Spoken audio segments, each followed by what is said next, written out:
1951 भारत की आज़ादी के महज 4 साल हो रहे थे। इस दौरान लंदन में राष्ट्रमंडल शिखर सम्मेलन आयोजित हो रहा था। इसमें भाग लेने के लिए भारत की ओर से पहुंचे थे जवाहरलाल नेहरू, देश के पहले प्रधानमंत्री। हालांकि पंडित नेहरू के लंदन पहुंचने के कुछ ही घंटों के भीतर कुछ ऐसा हुआ जो सभी को चौंकाने वाला था। नेहरू के भारत के आखिरी वायसराय लॉर्ड माउंटबेटन की पत्नी एडविना से बेहद करीबी रिश्तों को लेकर चर्चा इस घटना के कुछ साल पहले से ही शुरू हो चुकी थी।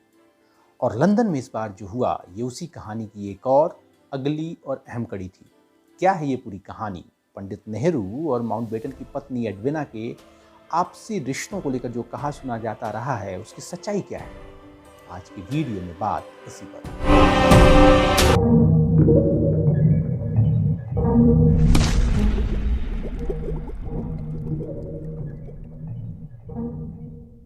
नेहरू एडविना के रिश्तों की कहानी पर आगे बढ़ने से पहले आपसे एक गुजारिश है। ये चैनल नया है, सफ़र नया है, लेकिन लंबा है और इसमें हमें आपका साथ चाहिए। प्लीज़ हमारे चैनल को सब्सक्राइब कीजिए, लाइक कीजिए और वीडियो अच्छा लगे तो शेयर कीजिए। अब मुद्दे पर लौटते हैं। तो आज हम बात कर रहे हैं नेहरू और लॉर्ड माउंटबेटन की पत्नी एडविना के रिश्तों को लेकर जो कहा सुना जाता रहा है उस पर। इस कहानी में सबसे पहले हम साल 1951 की एक खास घटना का जिक्र करने जा रहे हैं और फिर दोनों के रिश्तों के तमाम दिलचस्प पहलुओं की भी चर्चा करेंगे। दरअसल उन दिनों लंदन में भारतीय उच्चायोग में काम करने वाले खुशवंत सिंह ने अपनी आत्मकथा truth, love and little mills में इस घटना का जिक्र किया है।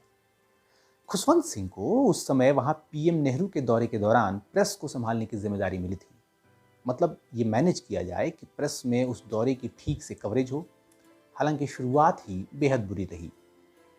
खुशवंत सिंह अपनी किताब में लिखते हैं कि नेहरू का विमान जब हिथरो के रनवे पर लैंड हुआ तो काफ़ी रात हो चुकी थी। उन दिनों वहां भारतीय उच्चायुक्त की जिम्मेदारी संभाल रहे थे पंडित नेहरू के नज़दीकी वीके कृष्ण मेनन।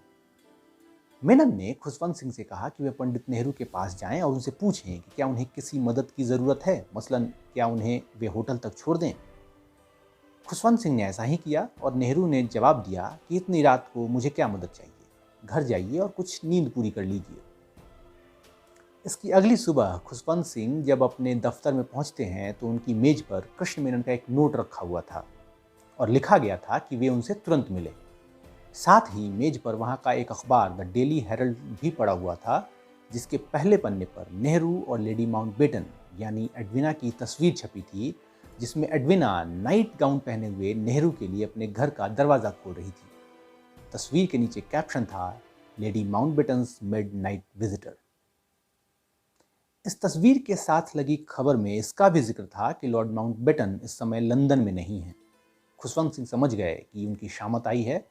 वे आगे लिखते हैं कि जब मैं मेनन के पास पहुंचा तो झल्लाते हुए उन्होंने मुझसे कहा कि तुमने आज का हेरल्ड देखा, प्रधानमंत्री तुमसे बहुत नाराज़ हैं। इस पर खुशवंत सिंह ने जवाब दिया, मेरा इससे कोई लेना देना नहीं। मुझे क्या पता था कि पंडित जी हवाई अड्डे से अपने होटल जाने के बजाय माउंटबेटन के घर जा पहुंचेंगे। खैर, इस तस्वीर और विवाद के बाद दौरा अपने तय कार्यक्रम के अनुसार आगे बढ़ा, लेकिन इसी दौरे में एक और ऐसी ही घटना हुई। खुशवंत सिंह इसका भी जिक्र अपनी किताब में करते हैं। दरअसल पंडित नेहरू ने एक बार एडविना को लंदन के ही एक ग्रीक रेस्तरां में रात के खाने के लिए आमंत्रित किया हुआ था। खुशवंत सिंह के अनुसार रेस्तरां के मालिक ने उन दोनों को पहचान लिया और अपने रेस्तरां का प्रचार करने के इरादे से प्रेस को फ़ोन कर दिया। अगले ही दिन कई अखबारों में दोनों की अगल बगल बैठी हुई तस्वीर छपी थी। इन दो घटनाओं के अलावा भी कई ऐसे मौके आए जब नेहरू और एडविना के रिश्तों को लेकर चर्चा होती रही। दोनों के रिश्तों को लेकर माउंटबेटन दंपति की बेटी पामेला हिक्स ने भी अपनी किताब डॉटर ऑफ एम्पायर में कुछ बेहद दिलचस्प बातें लिखी हैं। अब सवाल है कि दोनों के रिश्तों को लॉर्ड माउंटबेटन किस नज़र से देखते थे और ये रिश्ता या कह लीजिए कि प्रेम संबंध प्लेटोनिक था, मतलब रूहानी या शारीरिक, इसे लेकर क्या कुछ कहा जाता है, इसकी भी बात करेंगे। लेकिन सबसे पहले जानते हैं कि ये सब कुछ शुरू कहाँ और कैसे हुआ। कहते हैं कि माउंटबेटन दंपत्ति के 1947 के मार्च में भारत पहुंचने के महीने भर भी नहीं बीते थे कि एडविना और नेहरू की नज़दीकियों पर बात शुरू हो गई थी। दिल्ली में गवर्नमेंट हाउस के स्विमिंग पूल में एक साथ तैराकी, सार्वजनिक कार्यक्रमों में भी नेहरू का सबके सामने एडविना को छूना, उनका हाथ पकड़ना और कानों में फुसफुसाना जैसे दृश्य, और इन सब पर एडविना का कोई ऐतराज नहीं जताना जैसी बातें दुनिया का ध्यान खींचने लगी थीं।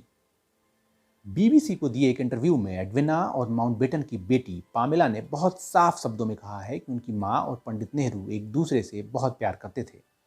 वो कहती हैं कि उनकी माँ अकेलेपन की शिकार थीं और इसी दौरान उनकी मुलाकात एक ऐसे शख्स से हुई जो संवेदनशील, आकर्षक और बेहद मनमोहक था, और शायद यही वजह थी कि वह उनके प्यार में डूब गईं।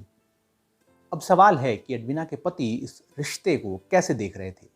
बीबीसी के अनुसार एफबीआई की कुछ साल पहले ही डिक्लासिफाई की गई फाइलों में बताया गया है कि माउंटबेटन समलैंगिक थे।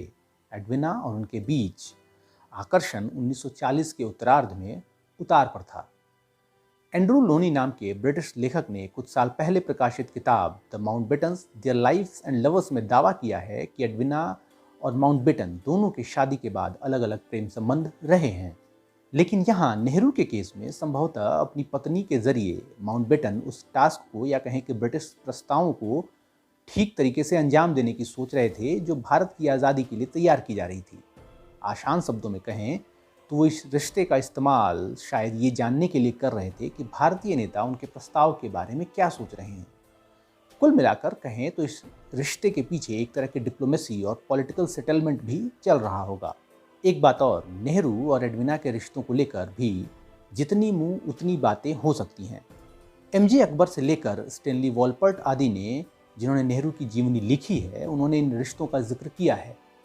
लेकिन जैसा मैंने पहले भी बताया कि खुद एडविना की बेटी पामेला हिक्स ने भी माना है कि दोनों के बीच प्यार का रिश्ता था, लेकिन वे किसी तरह के जिस्मानी रिश्ते को नकारती हैं। यानी वे ये कहती हैं कि ये एक तरह से प्लेटोनिक रिश्ता था, हालांकि कई इससे इत्तेफाक नहीं रखते।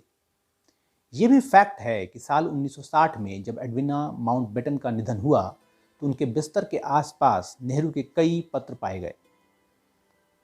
एडविना माउंटबेटन की जीवनी Edwina Mountbatten a life of her own लिखने वाली जेनेट मॉर्गन लिखती हैं, 5 फरवरी 1960 को एडविना सोने से पहले नेहरू के पत्रों को दोबारा पढ़ रही थी जो उनके हाथ से छिटक कर जमीन पर गिर गए थे। इसे आप प्रेम पत्र कह सकते हैं। बाद में ये सारे पत्र लॉर्ड माउंटबेटन के पास पहुंचाए गए। बेटी पामेला हिक्स के अनुसार एडविना के पास पूरा सूटकेस ऐसे खतों से लबालब भरा हुआ था। वो बताती हैं कि निधन के कई दिनों के बाद माउंटबेटन ने बेटी पामेला से गुजारिश की कि क्या वो उनके लिए इन खतों को पढ़ सकती हैं। बीबीसी के अनुसार पामेला बताती हैं कि पिता के कहने के बावजूद वे उन खतों को पढ़ने की हिम्मत शुरुआत में नहीं जुटा पाईं, लेकिन कुछ दिनों बाद उन्होंने पढ़ा। वे कहती हैं कि वो गजब के खत थे। वो असल में भारत को बनाने की एक डायरी थी। खतों की शुरुआत हमेशा एक वाक्य से होती थी कि वो, यानी नेहरू, मेरी माँ को कितना मिस कर रहे हैं और वो उनके लिए बहुत खास हैं। ये सारे खत सुबह 2 से 4 बजे के बीच लिखे गए थे और इन सभी को नेहरू ने अपने हाथ से लिखा था। यह भी कहा जाता है कि आज़ादी के बाद नेहरू जब भी ब्रिटेन के दौरे पर होते एडविना से मुलाकात करते थे। यहाँ ये भी बताते चलें कि नेहरू की पत्नी कमला नेहरू का निधन 1936 में हो गया था। इसके बाद से नेहरू कई महिलाओं के संपर्क में आए। इनमें अंतरिक्ष वैज्ञानिक विक्रम साराभाई की बहन मृदुला साराभाई, भारत कोकिला सरोजिनी नायडू की बेटी पद्मजा नायडू से नज़दीकी की भी बात कही जाती रही है। कई बार इन कहानियों को बेहद भद्दे और बेसिर पैर की बातें जोड़कर नेहरू की छवि को नुकसान पहुंचाने की भी कोशिशें होती रही हैं। इसलिए सच क्या है ये सभी को जानना चाहिए। इन बातों से नेहरू की स्वतंत्रता संग्राम में भूमिका और आज़ादी के बाद समस्याओं के भंवर में फंसे भारत को उभारने की उनकी सार्थक कोशिशों को लाख कोशिश के बाद भी कमतर करके नहीं आंका जा सकता और ना ही इसकी हिमाकत करनी चाहिए। बाकी आपको हमारा ये वीडियो कैसा लगा कमेंट करके बताइएगा। अगली वीडियो के साथ आपसे फिर मुलाकात होगी। नमस्कार।